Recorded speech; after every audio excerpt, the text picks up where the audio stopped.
very warm welcome to all of you in Shishir Sir classes. This is doubt session 22-23. मेरे बच्चों, board का exams का pressure है, one by one आप हमसे क्वेश्चंस पूछ रहे हैं और मैं पूरी कोशिश कर रही हूँ कि मैं आपको सेटिस्फाई कर पाऊँ. So I have two questions given by a student from chapter electricity. Now let us discuss the questions. Here is the first question. Find the reading of ammeter in the given circuit. The circuit is given to you. Now what we have to find out? The reading of ammeter. देखिए ये है आपका ammeter. ammeter की reading बताना है. Means ये question हमसे target कर रहा है कि क्या हम इस सर्किट को क्रैक कर सकते हैं. अगर हम इस सर्किट को क्रैक कर पाएंगे तो ही इसका आंसर बता पाएंगे, अदरवाइज नहीं बता पाएंगे.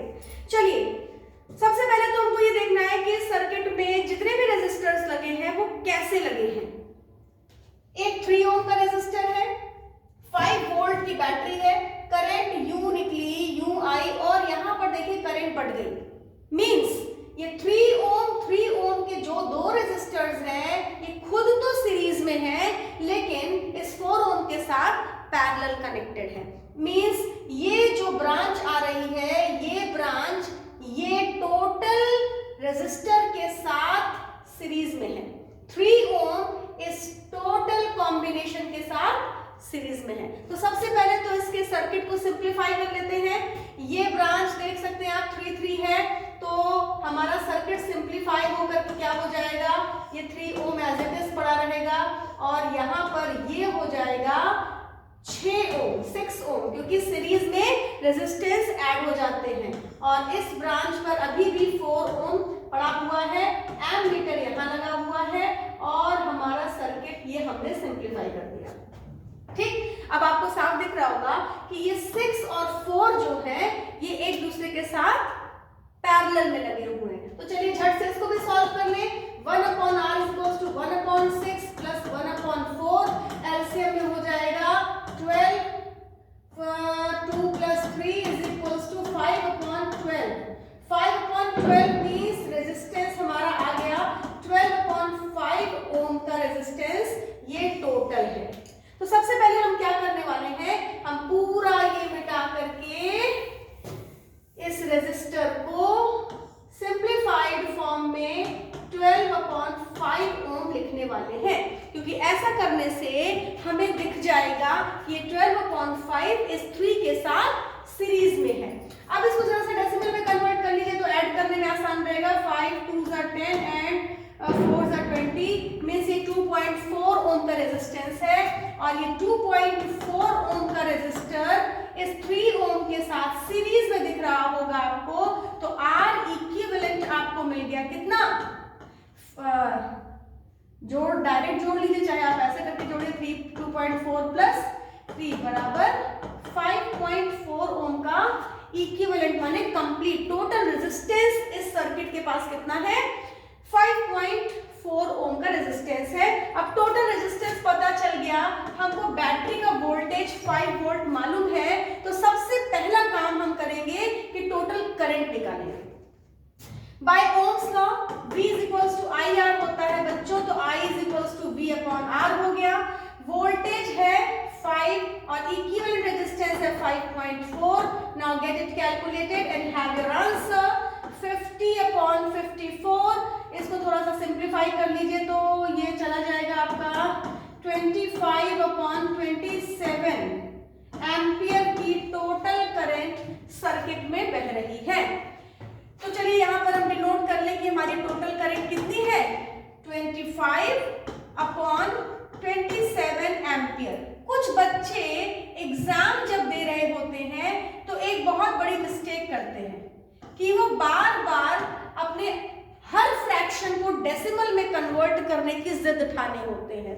क्यों भाई, फ्रैक्शन में आंसर दीजिए ना, आप अपना फाइनल आंसर दीजिएगा डेसिमल्स में. बीच में अगर आप इसको फ्रैक्शन को डेसिमल में कन्वर्ट करते हैं तो आप बहुत बड़ी बेवकूफी कर रहे हैं. क्योंकि फ्रैक्शंस तो कट जाते हैं, डेसिमल्स नहीं कटते, है ना. तो हम सब कुछ फ्रैक्शन में लेकर चलने वाले हैं क्योंकि मुझे पता है कंपटीशन का एक ही रूल होता है, save your time and crack your competition ना. हमने टोटल करंट निकाल लिया सोचना है कि करंट कैसे चल रही है। आपको पता है कि सीरीज में जितने भी रेजिस्टर्स लगे होते हैं, सीरीज में करंट डिवाइड नहीं होती है लेकिन वोल्टेज डिवाइड हो जाता है। आप देख सकते हैं कि आपका एक रेजिस्टर ये है और एक रेजिस्टर ये है, दोनों सीरीज में लगे हैं तो दोनों वोल्टेज अलग अलग खाएंगे। तो 5 वोल्ट से कुछ वोल्ट वोल्टेज ये ले जाएगा और कुछ वोल्ट वोल्टेज ये ले जाएगा।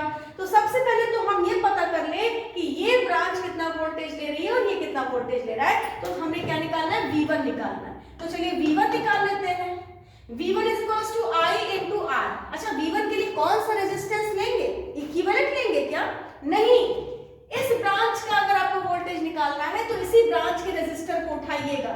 तो टोटल करंट है 25/27।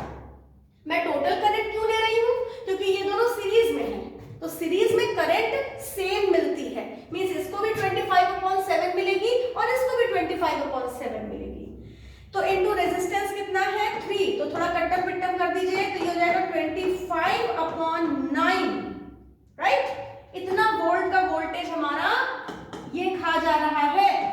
25/9 वोल्ट का वोल्टेज हमारा 3 ओम का रेजिस्टर खा गया। तो जल्दी से देखें कि ये V2 कितना खा रहा है, मींस 12/5 ओम का रेजिस्टर कितना वोल्टेज खा रहा है। तो V2 is equals to again the same formula I into R। अब यहाँ पर भी करंट तो सेम मिलेगी 25/27, लेकिन रेजिस्टेंस कितना लोगे V2 के लिए? रेजिस्टेंस इस ब्रांच के पास टोटल कितना है, 12/5 लीजिएगा, डेसिमल मत लीजिएगा। तो 12/5 ओवरऑल रेजिस्टेंस है इस ब्रांच के पास। तो ये हो गया, कट्टम पिट्टम कर लीजिए, 4 से जाएगा 3 से, 3 4 12, 3 9 27, 5 5 25, 5 4 20/9 वोल्ट का वोल्टेज V2 ने खा लिया और V1 ने कितना खाया, 25/9 वोल्ट का वोल्टेज इन दोनों ने खा लिया। अब देखो लगे हाथ आप अपना चेक भी कर लिया करिए कि कहीं हमसे कोई मिस्टेक तो नहीं हुई। इन दोनों लोग को अगर आप काउंट करेंगे, माने कैलकुलेट करेंगे, ऐड करेंगे तो आपको फिर से 5 वोल्ट मिल जाना चाहिए। मिल जाएगा कि नहीं बताओ? 20/9 प्लस 25/9 एलसीएम 9 हो जाएगा, 20 प्लस 25 45 हो जाएगा। 45/9 इज इक्वल्स टू 5 वोल्ट होता है मेरे बच्चों। Means we are going absolutely right in this question. Voltage हमने बांट दिया, अब हमको सब सीन क्लियर हो गया। आपको इस ब्रांच की करंट पता करनी है तो इस ब्रांच में कैसे करंट आएगी, देखिए यहां से करंट बेटा निकली पॉजिटिव टर्मिनल से आई, यहां गई, यहां जाने के बाद करंट को 2 रास्ते मिल रहे, एक रास्ता ये, एक रास्ता ये। आपको पता है कि जब रास्ते बटेंगे तो करंट डिवाइड हो जाएगी। तो इस ब्रांच में I1 करंट चली गई, इस ब्रांच में I2 करंट चली गई। अगर आपने I1 को क्रैक कर लिया तो आप एमीटर की रीडिंग भी क्रैक कर लोगे, ठीक है। तो बहुत आसान है। अब आपको I1 निकालना है, ओम्स लॉ पर चले जाइए, V is equals to IR होता है तो I is equals to V/R हो जाएगा। तो V/R, ध्यान दीजिएगा यहाँ पर वोल्टेज आप क्या लेंगे, आप इस ब्रांच की करंट निकाल रहे हैं तो इस ब्रांच की ही वोल्टेज लीजिएगा, बैटरी की वोल्टेज मत लीजिएगा। इस ब्रांच के पास वोल्टेज कितना है, V2 है और V2 हमारी है 20/9। 20/9 अपॉन रेजिस्टेंस कौन सा लोगे, इसी ब्रांच का रेजिस्टेंस लोगे मेरे बच्चों, क्योंकि इस ब्रांच की करंट आप निकाल रहे हो। इस ब्रांच में वोल्टेज हमारा रेजिस्टेंस है 3 + 3 6, तो ये हो जाएगा 20/6 9 जा 54। 20/54 एम्पियर की करंट हमारी बह रही है इस ब्रांच में। आपका क्वेश्चन यहीं पर समाप्त होता है, आपको आंसर यहीं पर मिल जाता है। I1 की करंट आपने क्रैक कर ली है, इसको सॉल्व कर लीजिए। यहाँ पर आप डेसिमल में निकाल लीजिए, आपको समथिंग ये मिल जाएगा 0.3 समथिंग कुछ अपना कैलकुलेट कर लीजिएगा। Something this will be your final answer. अगर आपसे पूछे कि भाई इस I2 के पास कितनी करंट जा रही है तो I2 के पास में करंट आप निकाल दीजिए, V/R। I2 को भी वोल्टेज कितना मिलेगा, 20/9 मिलेगा। 20/9 इंटू रेजिस्टर लगा हुआ है यहाँ पर 4 का, तो 20/4 9 36, सही जा रहा है ना? हाँ ठीक है, तो इतने एम्पियर की करंट हमारी I2 ले जाएगा। ये लगभग आपकी जाएगी, पॉइंट लगाओ, 0 बढ़ाओ, ये लगभग 5 समथिंग इतना जाएगा ये, ठीक है। तो this is all about your question. अब समस्या कहाँ आती है?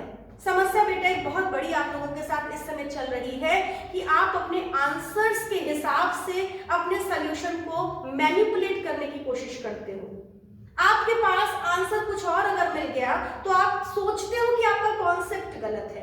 नहीं मेरे बच्चों, अगर आपने कॉन्सेप्ट करेक्ट लगाया है तो आंसर्स जो दिए हैं वो गलत भी हो सकते हैं, ध्यान रखिएगा। आप अपने दोबारा से कैलकुलेशंस चेक कर सकते हैं आंसर्स को मैच करने के लिए, मगर अगर फिर भी आंसर मैच नहीं होता है तो you have to be confident to what you did, not what your answer is giving by the author of the book. Okay, so this is all about this question. Now come to the next question. Your next question is on internal resistance. अच्छा, find the internal resistance of cell in the given electric circuit. The circuit is given to you here. Here is a cell having EMF 2 volt. इस cell का internal resistance R given है। आपसे question पूछ रहा है कि इस cell के इंटरनल रेजिस्टेंस को क्रैक कीजिए और दो एक्सटर्नल रेजिस्टर्स भी इन्होंने दे रखे हैं 6 ओम और 6 ओम के। आप देख सकते हैं कि ये दोनों पैरेलल कनेक्टेड हैं। तो सबसे पहले तो आप R एक्सटर्नल निकाल लीजिए। R एक्सटर्नल कैसे निकलेगा? देखिए भाई, 1/R एक्सटर्नल बराबर 1/6 प्लस 1/6। क्यों मैंने ऐसा क्यों किया? क्योंकि पैरेलल में 1/R is equals to 1/R1 plus 1/R2 का कॉन्सेप्ट लगता है। ये हो जाएगा 2/6। तो R एक्सटर्नल आपको मिल जाएगा 3 ओम। ये हो गया बैटरी का external resistance, not battery means circuit का एक्सटर्नल रेजिस्टेंस। अब आपसे पूछ रहा है इंटरनल रेजिस्टेंस निकालिए। बेटा आपको मैंने बताया था, अगर आपने मेरे ईएमएफ वाले लेक्चर को ध्यान से सुना है तो वहां मैंने बाकायदा आपको समझाया है कि total current in the circuit if internal resistance is given to you is total voltage upon total resistance होता है मेरे बच्चों। अब टोटल वोल्टेज क्या होगा? टोटल वोल्टेज ईएमएफ होता है और total resistance R plus R होता है।